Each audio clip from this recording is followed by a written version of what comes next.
Hello' everyone, নতুন এটা mini ব্লগলৈ সকলোকে পুনৰবাৰ স্বাগতম জনাইছোঁ। ভিডিঅ'টো যোৱা শনিবাৰৰে হয় আৰু এইকেইদিন বিহুৰ ব্যস্ততাৰ মাজতে ভিডিঅ' দিবলৈ টাইমেই হোৱা নাই আৰু আপোনালোক সকলোলৈকে শেহতীয়াকৈ হ'লেও মোৰ ফালৰ পৰা বিহুৰ শুভেচ্ছা যাচিলোঁ ভিডিঅ'টোৰ জৰিয়তে। আৰু এয়া শনিবাৰৰ দিনাখন ৰাতিপুৱা মই ঘৰ চৰ অকণমান চাফা কৰিলোঁ। বিহু বুলি তেনেকৈ চাফা কৰা হোৱাও নাছিলে। এইকেইদিন গা চাবিলাকো তেনেকৈ ভাল নহয় যে, সেইকাৰণে শনিবাৰৰ দিনাখনহে মই ঘৰ চৰ চাফা কৰিছিলোঁ আৰু মানুহজনো ঘৰত থাকিলে তেতিয়াহে চাফা কৰিব পাৰোঁ আৰু ইহঁত ল'ৰাক ৰখীয়া মানুহ এজন লাগিব যে, সেইকাৰণে আকৌ দেউতাক থাকোঁতে মই ঘৰ চৰ চাফা কৰি ল'লোঁ। তাৰপিছত আকৌ আমাৰ ইয়াৰ কুকুৰক বেজী দিবলৈ আহিছিলে আৰু এয়া দিয়া নহ'ল যেনিবা। সি দিবলৈ নিদিলে, ইমান বেছি দিগদাৰ কৰিছে আৰু বহুত বেছি খং তাৰ, বেজী দিবলৈ নিদিয়ে কোনোপধ্যে। তাৰপিছতে 3-4বাৰমান চেষ্টা কৰিলে গোটেইকেইটা, তাৰপিছত আকৌ দিব নোৱাৰিলে আৰু লাষ্টত গৈ থৈ আকৌ তাৰ ডিঙি বেলপাতে খুলি গ'লগৈ। প্ৰথমতে বান্ধি লৈছিলে, তাৰপিছত দিয়া নহ'ল যেনিবা। তাৰপিছত আকৌ এইফালে মই কাপোৰ অলপমান চাফত দি ল'লোঁ, প্ৰথমতে মেচিনত দিছিলোঁ, তাৰপিছত আকৌ মটৰটো জানো কি হ'ল, এইকেইদিন পানী চানী নুঠা হ'ল। তাৰপিছতে সেইকাৰণে পানীও নাইকিয়া হৈ গ'ল যিহেতুকে আকৌ এই হাতেৰে ধুব লগা হৈছে, সেইকাৰণে কলৰ পাৰলৈকে লৈ আহিলোঁ। আৰু এইফালে বিলম্বী কেইটামানো বোলো ছিঙিলোঁ, এয়া দেখিছে নহয় ইমান বেছিকৈ এবাৰ বিলম্বীজোপা লাগিছে।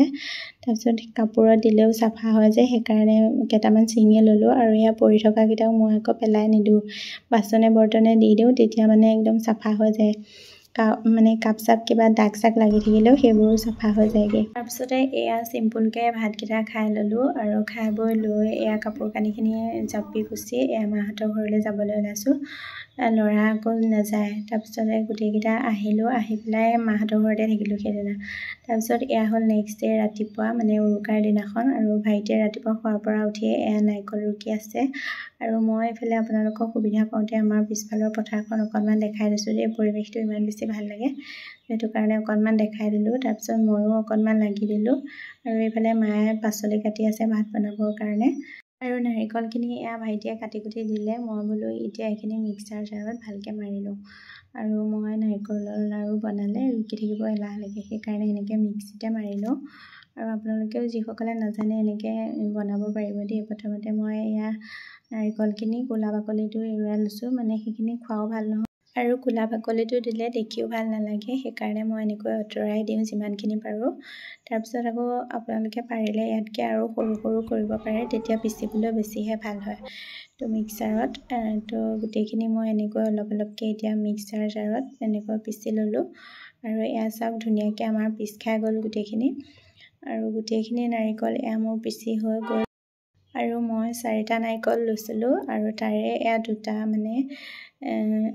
গুড়ৰ লগত বনাবৰ কাৰণে অলপমান ৰাখি থ'লোঁ আৰু বাকী 2টা আকৌ এয়া চেনিৰ লগত বনাবৰ কাৰণে দুভাগ কৰি থৈছোঁ সমানে। তাৰপিছতে আৰু এতিয়া মই এইখিনি ভালদৰে সানি পেলাই 20 মিনিটমানৰ কাৰণে ৰাখি থৈ দিম। আৰু এয়া 2টা নাৰিকলত মই এয়া চেনি লৈছোঁ 2 কাপ, অলপ বেছি আৰু মিঠাটো আপোনালোকৰ নিজৰ কম বেছ অনুসৰি দি ল'ব। তাৰপিছত আকৌ গুড়ো মই তাৰ অনুপাতে 1.5 কাপমান লৈছোঁ, 2টা নাৰিকলত। তো আমি যিহেতুকে অলপ মিঠা কমাই খাওঁ, সেইটো কাৰণে আমাৰ কাৰণে জোখৰ হৈ যায়। যদি আপোনালোকে বেছি খায় তেতিয়াহ'লে ইয়াতকৈ আৰু অলপমান বেছি কৰি ল'ব পাৰে। তাৰপিছত আকৌ এয়া মই গোটেই নাৰিকলখিনি চেনি আৰু গুড়ৰ লগত সানি ৰাখি থ'লোঁ ঢাকোন মাৰি। তেতিয়ালৈকে মই বোলো এয়া চুজিখিনিকে ভাজি লওঁ আৰু তাৰ কাৰণে মই এয়া বগা কেৰাহী এটা লৈছোঁ। কেৰাহীটো বগা হ'লে লাড়ুকেইটাও বগা হয়। এতিয়া মই চুজিখিনি ভাজি এয়া এখন পেপাৰত অলপ সময় ঠাণ্ডা হ'বৰ কাৰণে ৰাখি থ'লোঁ। তাৰপিছত আকৌ এয়া বাদাম কেইটামানো মই ভাজি লৈছোঁ।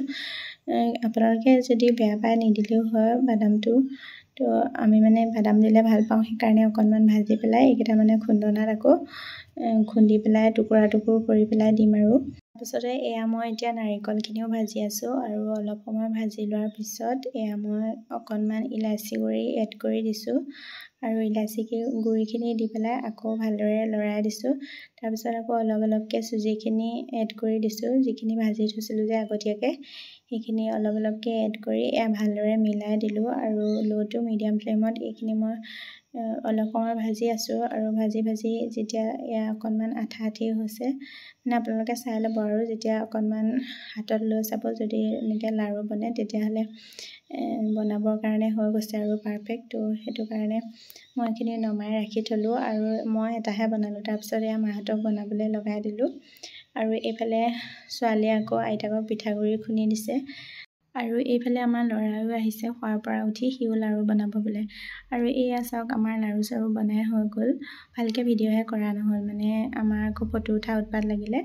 প্ৰথমতে এয়া ছোৱালীক উলিয়াই মেলি দিলে মামীয়েকে।